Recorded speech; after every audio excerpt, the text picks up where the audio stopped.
Aprendo en casa.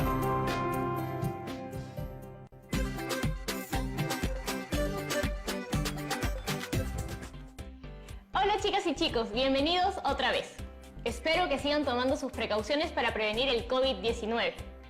Les habla la sombra de Yanira y esto es Aprendo en Casa, una iniciativa del Ministerio de Educación. Esta actividad está dirigida a estudiantes de segundo de secundaria, pero toda la familia en casa puede participar. Hoy continuaremos sacando a la luz todas nuestras dotes creadoras y artísticas. Durante la actividad pasada de comunicación, aprendimos a expresarnos a través del teatro de sombras. Por eso, el día de hoy lo usaremos para dramatizar los valores que nos identifican como peruanas y peruanos. Realizar una puesta en escena no es sencillo. Hay muchos procesos previos a la presentación. En la clase pasada aprendimos, por ejemplo, que es muy importante adaptar y organizar nuestras ideas en función a un propósito. También aprendimos que nuestro mensaje debe estar adaptado tomando en cuenta nuestro destinatario, sus características y contexto sociocultural. Además, entendimos por qué es importante realizar un libreto para contar una historia. También conocimos los elementos que no deben faltar en él y cómo los diálogos van a permitir que nuestra historia sea contada de la mejor forma. Finalmente, vimos lo importante que es en el teatro de sombras el rol del narrador omnisciente, pues él será quien nos contará la historia a través de los diálogos de los personajes. Hoy seguiremos preparando nuestra puesta en escena. Nos toca profundizar en torno a los recursos no verbales y paraverbales que debemos usar al momento de expresarnos. ¿Para qué? Para mejorar nuestras habilidades de expresión oral y corporal y por lo tanto para comunicarnos mejor en nuestro día a día. Entonces, ¿cómo hacemos para llevar a cabo nuestra puesta en escena sobre los valores que tenemos las peruanas y los peruanos? Es hora de que ustedes y yo nos aventuremos a darle respuesta a esta pregunta. Por eso he llamado a un profesor quien ya nos espera en pantalla. Hola, profesor. Hola Yanira, hola chicas y chicos, gracias por la invitación. ¿Estamos todos listos? Sí, profesor, pero quizás sea una buena idea hacer un repaso de todas las ideas importantes de la actividad anterior. ¿Te parece bien? Claro. Entonces, profesor, ¿qué es un guión teatral o libreto? El libreto o guión teatral es un escrito que contiene la planificación de la historia que representarán los personajes de la obra. La historia que cuenta el guión teatral consta de una estructura interna. ¿Sabes cuál es? Inicio, nudo y desenlace. Exacto, Yanira, pero además de estructura, el guión también es el soporte y guía para que todos los involucrados en la dramatización tengan claro todos los aspectos de la obra y cuáles son sus responsabilidades. O sea, la directora, actores, escenógrafos, iluminadores, vestuaristas, sonidistas. Bien, finalmente, no olvidemos que el guión también les permite a los actores que construyen su personaje, saber cómo van a aparecer y qué representa cada uno. Por eso, se presentan a modo de diálogo. Entonces, el diálogo es una parte muy importante del guión, porque contiene lo que se expresará verbalmente por los personajes y es lo que ensayarán muchas veces antes de la presentación. Y acabas de mencionar otro componente crucial, porque sin personajes no hay historia. En el guión se deben colocar siempre sus nombres. Estos se colocan en mayúscula y permiten identificar cada vez que participan del guión. Siento que estamos dejando algo de lado. De hecho sí, hay algunos elementos más que debemos recordar. Uno son las acotaciones o instrucciones que guiarán al lector en su presentación. Claro, las acotaciones dan detalles de la escena, de la escenografía, de cómo se va a presentar en el escenario o sus acciones. Otro elemento importante son los actos, que permiten distinguir un cambio importante dentro de la historia. Por ello, cuando vayas a un teatro o si ya pudiste hacerlo, cada vez que iniciamos un acto, se abre el telón. En cada uno se puede colocar un nombre que permitirá identificar de qué tratará este acto. ¿Se te ocurre algo que podamos estar pasando por alto? Ya sé qué falta. No podemos quedarnos sin escenografía. Si no, no sabremos dónde se desarrolla la historia. ¿Y la música? Que debe ser acorde a la escenografía. Es decir, si me encuentro en el campo, lo usual es utilizar música que ayude a recrear el campo, como sonidos de aves, ríos, etc.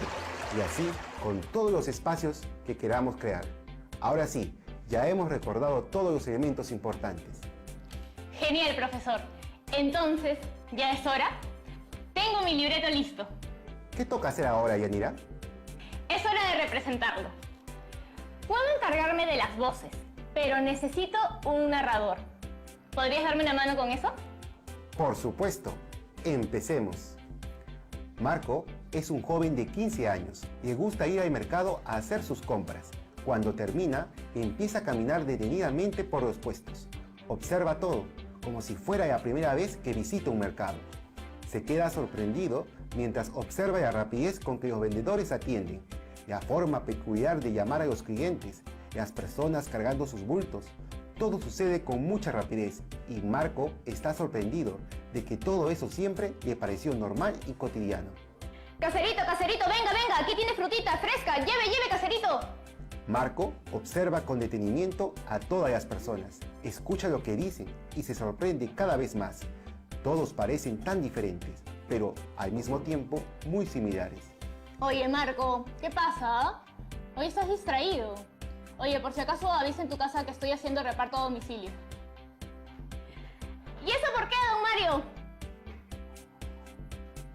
Hay que esforzarse para salir adelante, Marquito, ya que hay mucha gente que no puede venir a comprar. Por eso se me ocurrió llevarle sus pedidos. No se preocupe, señor Mario, yo avise en mi casa. Ya de camino a casa, Marco va pensando en cómo hace el señor Mario para tener tantas ideas. Lo mismo para los señores y señoras que atienden y se levantan tan temprano. ¿De dónde sacan tanta fuerza? Mientras pensaba, levanta la mirada y observa sorprendido. ¡Uy, ceñito! ¡Se le cayó su monedero! Joven, qué honesto. Muchas gracias. De nada, tenga cuidado nomás, que le pueden robar. ¡Ah! Ni lo digas, hijito. Ay, Dios me libre. Ahorita ya termino mis compras. Marco llega a casa, deja las compras del día y se sienta a reflexionar sobre lo que ha pasado.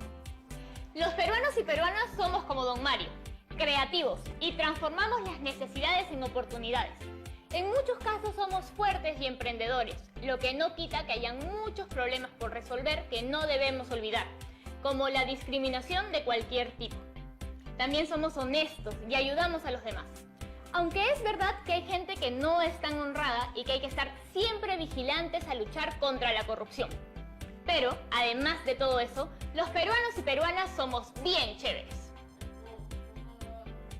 Marco, hijo, no olvides hacer tu tarea sobre identidad nacional. No te preocupes, papá. Ya sé muy bien qué es eso tan bonito que nos hace peruanas y peruanos. Y ¿sabes qué? Me siento muy orgulloso de serlo. Y así fue como Marco, en un paseo muy especial, descubrió lo maravilloso de ser peruanos y peruanas. Y listo. Esperamos que les haya gustado ver nuestra obra desde casa. Muy bien, Yanira. De seguro las chicas y chicos en casa ya tienen todo listo para hacer su propio teatro de sombras. Seguro que sí. A mí me ayudó muchísimo tener un propósito claro. Eso es muy importante. Nuestras historias siempre son diseñadas con un propósito. Debemos tener claro qué es lo que queremos comunicar. Así como lo has comprobado, es más sencillo organizar nuestras ideas en función a ese propósito, que en este caso fue reconocer los valores que nos representan como peruanos y peruanas. Luego de tener claro ese propósito, pensé mucho en que esta obra tendría que ser vista por todos y todas ustedes. Al tener claro qué es lo que comunicaremos, ya podemos pensar a quiénes irá dirigido nuestro teatro de sombras. Eso es algo muy importante, ya que debemos tomar en cuenta el contexto sociocultural y edad del público. En este caso, nuestro público fue muy amplio, porque iba dirigido para las familias de todo el país. Así es, hay que darnos cuenta que no nos expresamos de la misma forma en diferentes contextos. Exacto, Yanira.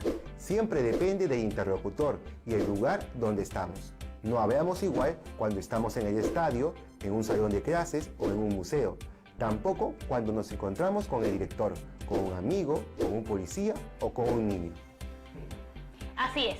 Por eso, no es mala idea que los estudiantes experimenten prácticas sociales diversas. Es decir, situaciones que los lleven a usar los diferentes registros del lenguaje que se generan en la convivencia social. De esa manera, es más sencillo que se vuelvan capaces de utilizar el lenguaje para aprender y así mediar sus interacciones sociales de forma eficaz. Profesor, ¿qué hay sobre el orden de los hechos que narramos? Revisemos el guión que trabajaste. Lo primero que tenemos es el inicio. Ahora te toca revisar tu guión o libreto e identificar si tiene un inicio. ¿Lo puedes identificar? Listo. ¿Qué viene después? Tenemos el nudo de la historia. ¿Qué tal el nudo de tu historia? ¿También lo puedes identificar? Listo. Solo nos falta la tercera parte. Efectivamente, nuestro desenlace.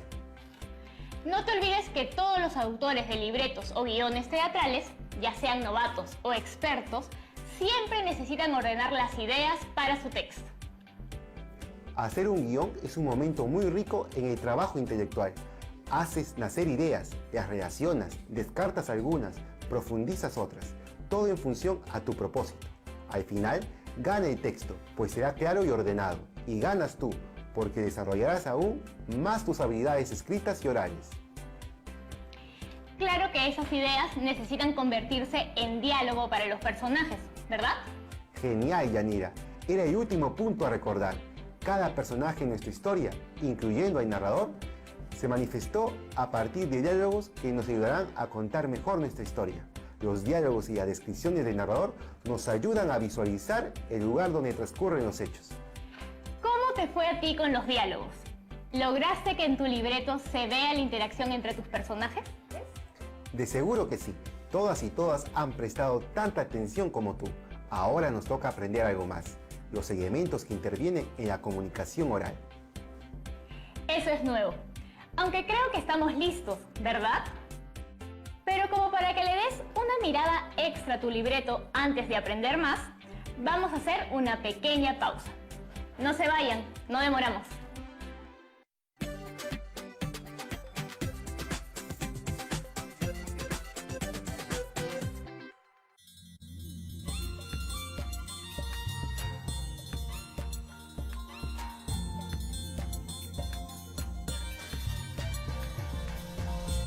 TV Perú. Somos todos.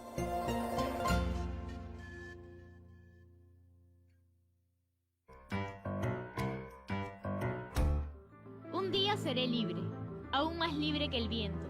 Será claro mi canto de audaz liberación, y hasta me habré librado de este remordimiento secreto que me hunde su astilla al corazón.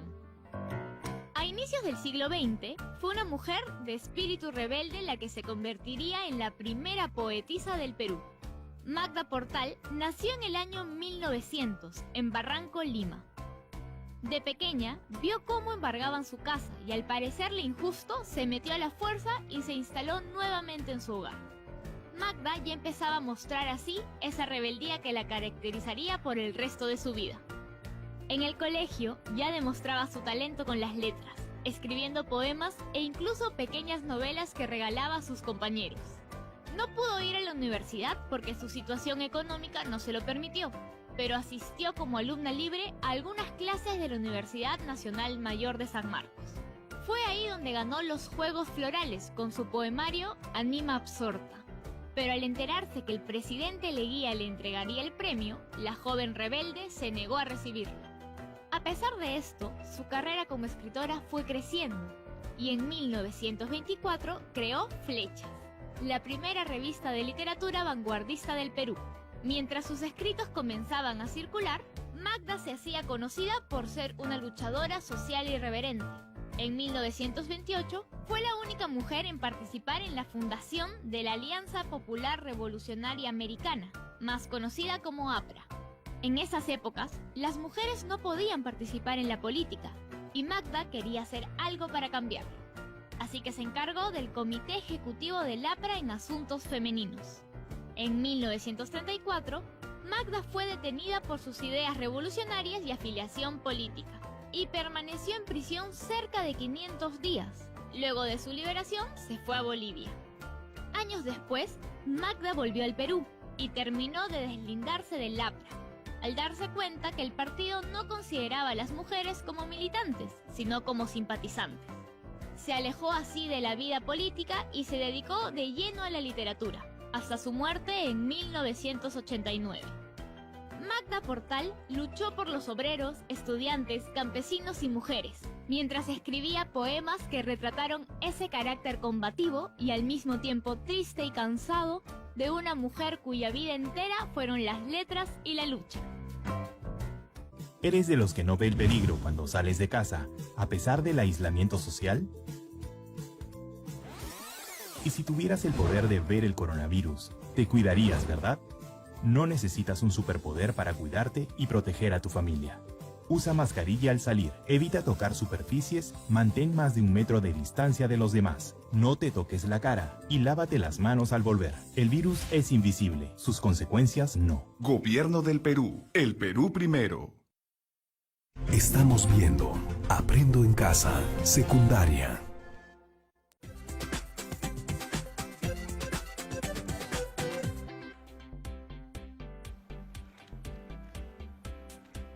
Hola de nuevo. Yo sé que siempre parece que estoy haciendo cosas extrañas, pero mientras esperaba, estaba ensayando la dramatización. ¿Listos y listos para continuar? Ya que tenemos construido nuestro libreto, es hora de conocer un poco más para poder ponerlo en escena. Exacto, en nuestra puesta en escena es crucial tener en cuenta los elementos que intervienen en la comunicación oral. ¿Y cuáles son esos? Vamos a empezar con los elementos lingüísticos. Con ello, estamos haciendo énfasis en el léxico, los sonidos de las expresiones, la construcción de oraciones o los recursos expresivos. ¿Léxico? Cuando hablamos de léxico, nos referimos al vocabulario que utilizan nuestros personajes. ¿Recuerdas algunas expresiones de Marco? Palabras como ceñito, caserita, son parte de un léxico muy coloquial, válido en contextos de cierta cercanía, en casa, con amigos o, en este caso, en el mercado.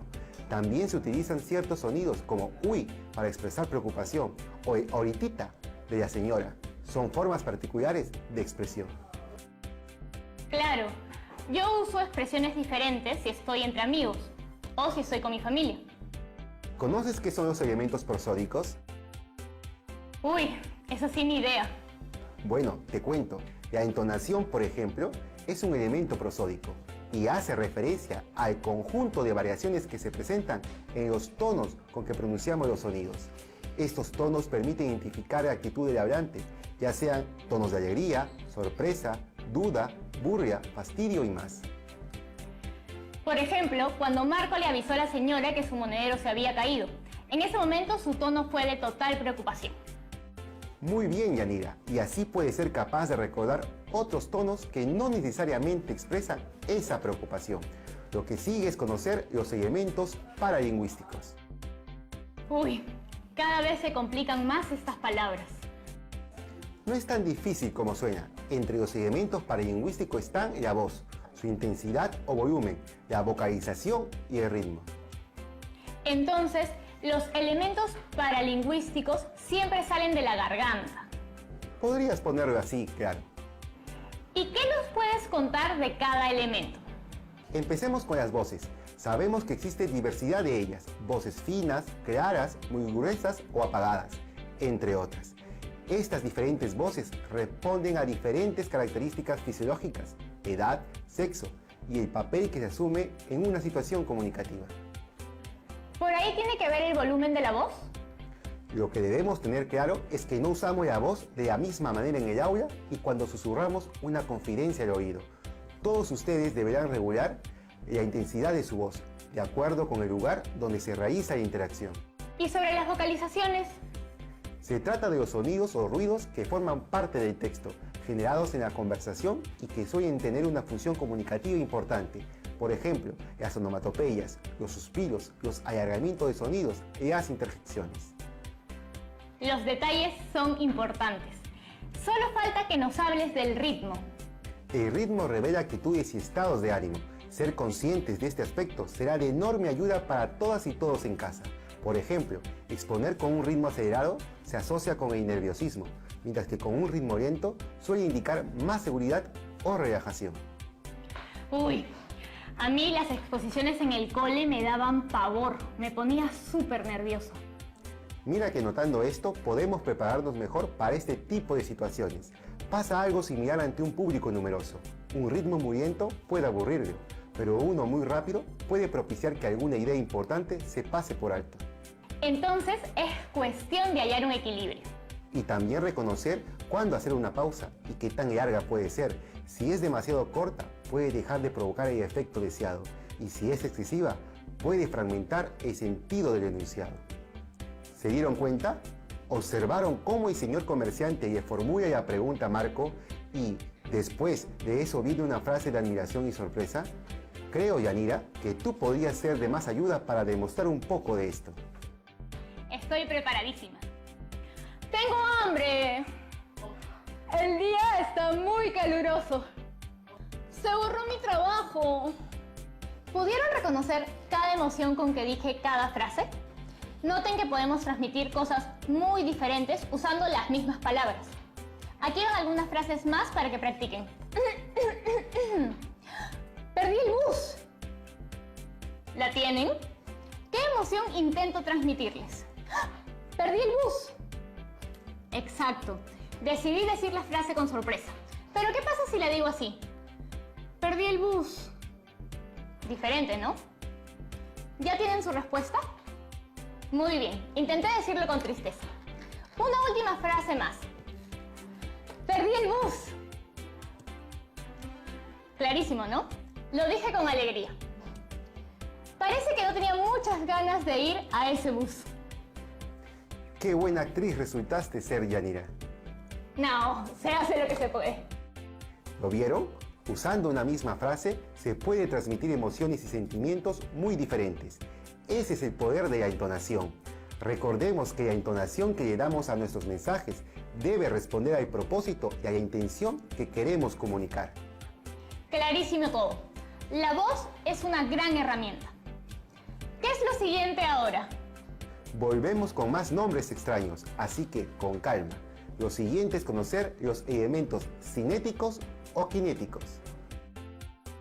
Que se refieren al movimiento. Muy bien, Yanira. Los elementos kinésicos remiten al lenguaje del cuerpo, a los movimientos corporales que forman parte de la comunicación no verbal. Aquí hay algo que notar. La interpretación de estos gestos se hace siempre de acuerdo con la cultura. ¿Algún ejemplo que compartir? Pensemos en las miradas, por ejemplo. Tiene un papel importante en la relación entre los hablantes. En algunos contextos, si un estudiante durante una exposición mira al público, ello revela seguridad. En cambio, si no lo mira, será señal de inseguridad. Si te gusta a alguien, también lo mirarías a los ojos, ¿no? Supongo que sí. La manera en que nos saludamos también forma parte del movimiento del cuerpo, ¿verdad? Por supuesto. De hecho, estos elementos kinésicos moldean las diversas formas de saludarse en diferentes culturas y grupos sociales. Si bien la situación actual en la que vivimos ha modificado las formas en las que nos saludamos, estas pueden ser estrecharse las manos, las diferentes intensidades en hacerlo, las palmadas en la espalda o el hombro, los besos en la mejilla, los golpes que se dan los más jóvenes como saludo, inclinarse ante alguien, etc. Son algunos ejemplos de la enorme presencia de estos elementos en nuestras interacciones cotidianas y en todas las culturas. Qué interesante todo lo que puede llegar a transmitir nuestro cuerpo más allá de cualquier palabra que usemos. Y hay una última cosa que discutiremos sobre los cuerpos, los elementos proxémicos. Eso me suena a proximidad. Tu idea no está tan lejos. Los elementos proxémicos se relacionan a cómo se sitúan los participantes en el espacio.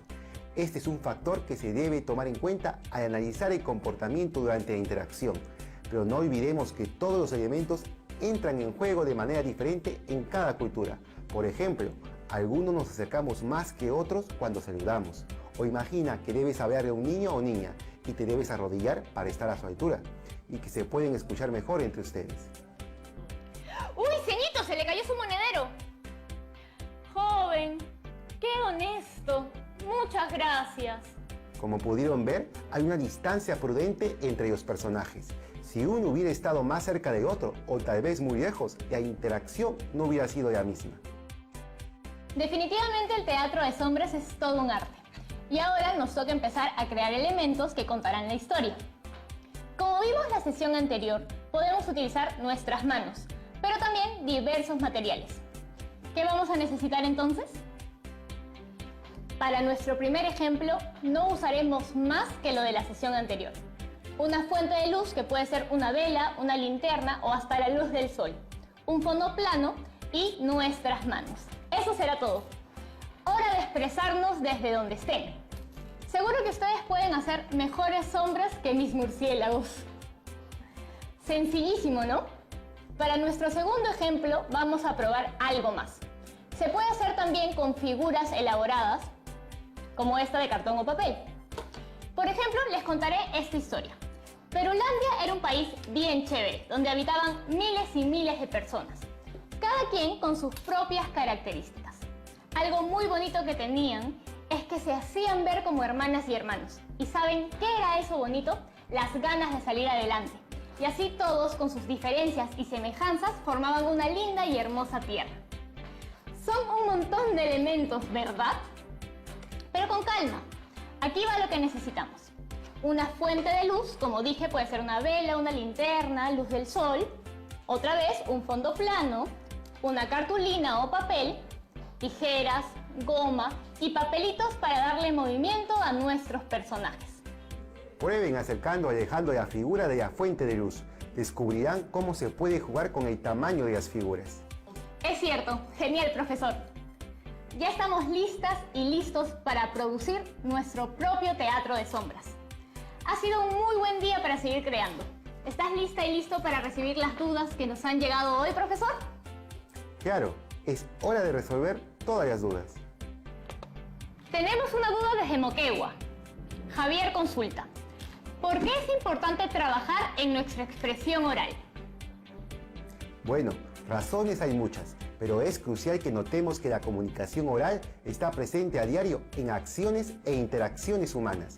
Usamos el lenguaje para expresar, demostrar, explicar, describir, contar, entender, comprender, defenderse o argumentar, entre otras acciones. ¿Podrían hacer el ejercicio de observar en casa cuántas veces llegas a expresarte en un día a través de palabras o lenguaje no verbal? Notarás que constantemente nos estamos expresando. Es más, esto que estoy haciendo yo ahora, conversando con ustedes, es poner en práctica todos los recursos que manejo para mi expresión oral. Y no lo hacen nada mal, profesor. Nuestra siguiente duda llega desde Chachapoyas, en la región de Amazonas. Nora nos pregunta: ¿por qué al momento de expresarnos debemos tomar en cuenta aspectos como la entonación o el volumen de mi voz? Recordemos que eso que mencionas son recursos paraverbales y ellos, junto con lo que se dice verbalmente, transmiten la intención de lo que se está comunicando. Además, nos ayuda a enfatizar o atenuar nuestros mensajes. Puedes practicar en casa el juego de adivinar las emociones que hicimos hoy. Finalmente, nuestra última consulta viene desde Lima Norte. Desde Los Olivos, en realidad. Daniel pregunta: ¿por qué es importante tomar en cuenta el intercambio de roles al momento de expresarnos? En primer lugar, necesitamos tomar conciencia que, en una situación oral, enviamos y recibimos de manera alternada y dinámica diversos mensajes. Incluso cuando se respeta el turno para hacer uso de la palabra, el oyente, por lo general, está suponiendo el resto del mensaje del hablante y preparando una respuesta.